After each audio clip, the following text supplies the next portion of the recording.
Hello ICI loves. ഇന്ന് ഞാനിവിടെ എന്ത് റെസിപ്പി ആയിട്ടാണ് വന്നിരിക്കുന്നത് അറിയാമോ?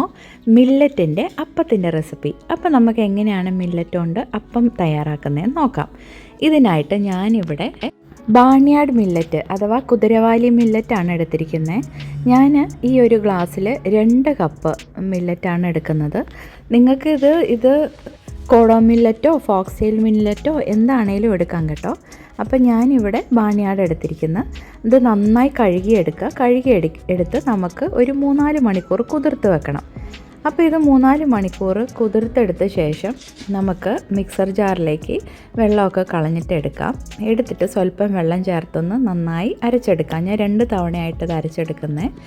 എന്നിട്ട് ഇതിലേക്ക് കുറച്ച് തേങ്ങയും കൂടെ ഇട്ട് സ്വല്പം പഞ്ചസാരയും കൂടെ ഇട്ട് നന്നായി അരച്ചെടുത്ത് ഒരു ബൗളിലേക്ക് നമുക്കിത് പകർത്താം.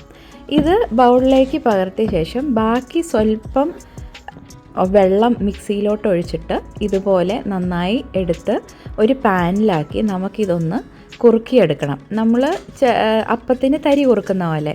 ഞാൻ നോർമൽ അപ്പത്തിന് അങ്ങനെ തരി കുറുക്കാറില്ല കേട്ടോ. പക്ഷേ ഇതിനിങ്ങനെ കുറുക്കുന്നതെന്നല്ല. കുറുക്കി അതോടെ ഇതിലോട്ട് ചേർത്ത് കൊടുക്കുക. എന്നിട്ട് സ്വല്പം ഈസ്റ്റും കൂടെ ചേർത്ത് നന്നായി മിക്സ് ചെയ്ത് കൊടുക്കുക. എന്നിട്ട് ഒരു 2-3 മണിക്കൂർ ഇത് നന്നായി പൊങ്ങാൻ വെക്കുക. ഇപ്പോൾ 3 മണിക്കൂർ കഴിഞ്ഞ് നന്നായി പൊങ്ങി വന്നിട്ടുണ്ട് മാവ്. ആവശ്യത്തിന് ഉപ്പ് ചേർത്ത് കൊടുക്കുക, മിക്സ് ചെയ്യുക. എന്നിട്ട് നമുക്കിതുകൊണ്ട് നല്ല സ്വാദിഷ്ടമായ അപ്പങ്ങളുണ്ടാക്കാം.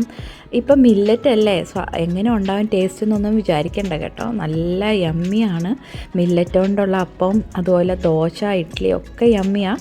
ഞാൻ ഓൾറെഡി ദോശയുടെ റെസിപ്പി ഇട്ടിട്ടുണ്ട്, ഇഡ്ഡലിയുടെ റെസിപ്പി ഇട്ടിട്ടുണ്ടെന്ന് തോന്നുന്നേ. ഞാൻ എന്തായാലും ഇട്ടിട്ടില്ലെങ്കിൽ ഞാൻ ഉടനെ തന്നെ ഇടാം കേട്ടോ. അപ്പം ഇങ്ങനെയാണ് നമ്മൾ നല്ല അടിപൊളിയായിട്ട് യമ്മിയായിട്ട് മില്ലറ്റ് കൊണ്ട് അപ്പം തയ്യാറാക്കിയെടുക്കുന്നത്. നിങ്ങൾക്ക് കല്ലപ്പം ഉണ്ടാക്കണമെങ്കിൽ ഈ ബാറ്റർ കുറച്ചുകൂടെ ഇത്രയും ലൂസാവാതെ കുറച്ചുകൂടെ കട്ടിയായിട്ട് എടുത്ത് കുറച്ചുകൂടെ അധികം തേങ്ങ ചേർത്ത് അരച്ചെടുത്ത് ഉണ്ടാക്കിയാൽ മതി കല്ലപ്പം തയ്യാറാക്കാം. അപ്പോൾ ഇന്നത്തെ റെസിപ്പി ഇതാണ്, മില്ലറ്റ് അപ്പം. മില്ലറ്റ് വളരെ ഹെൽത്തിയാണ്, നല്ലൊരു ഹെൽത്തിയർ ഓപ്ഷനാണ്. പിള്ളേർക്ക് കൊടുക്കാനായാലും നമുക്ക് കഴിക്കാനാണെങ്കിലും നമ്മുടെ ഡയറ്റിൽ മില്ലറ്റ് ചേർക്കുന്നത് വളരെ നല്ലതാണ്. എല്ലാത്തരം മില്ലറ്റും നമുക്ക് മാറി മാറി ഉപയോഗിക്കാം.